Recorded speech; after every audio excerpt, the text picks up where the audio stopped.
estem sorpresos de que el govern central tardi tant en fer el que li pertoca fer.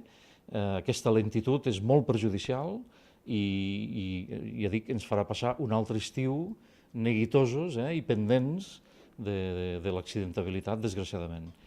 Estem a punt i, per tant, un cop ells aprovin, aquesta mesura serà eficient. Central. Escolti, fa molt de temps que es van decidir, que es van prendre aquests acords, fa molt de temps que es va acordar fer aquest desviament. Com és que fa falta tant de temps perquè vostès prenguin efectivament les seves mesures? És a dir, no vull amagar-me, estem intentant pressionar el govern central perquè agilitzi, es doni pressa, no són temes en els que ens puguem dormir. I per tant, doncs, aquesta és la voluntat, de dir, escolti, ja hem fet tota la feina, carai, sisplau, facin el favor d'acabar la seva, no?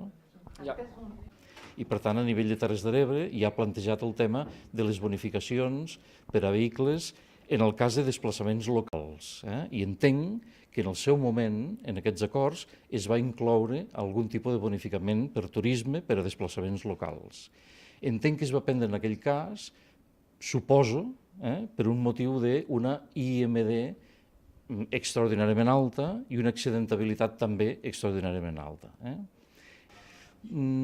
Jo crec que això pot ser una segona fase. Entenc que devia ser una primera fase de prendre aquest tipus d'acord en el cas d'una carretera amb una IMD molt alta, i entenc que això s'hauria de prendre en una segona fase amb aquestes altres carreteres que tenien una IMD més baixa. Però el que sí que és urgent, segur, que és urgentíssim, i que és el que van reclamar els ajuntaments, la Càmera de Comerç i tothom, mesures per treure el vehicle pesant i per evitar l'accidentabilitat que genera el vehicle pesant, que en el cas de la 240 gairebé una majoria de l'accidentabilitat estava vinculada, en la majoria de casos, al vehicle pesant.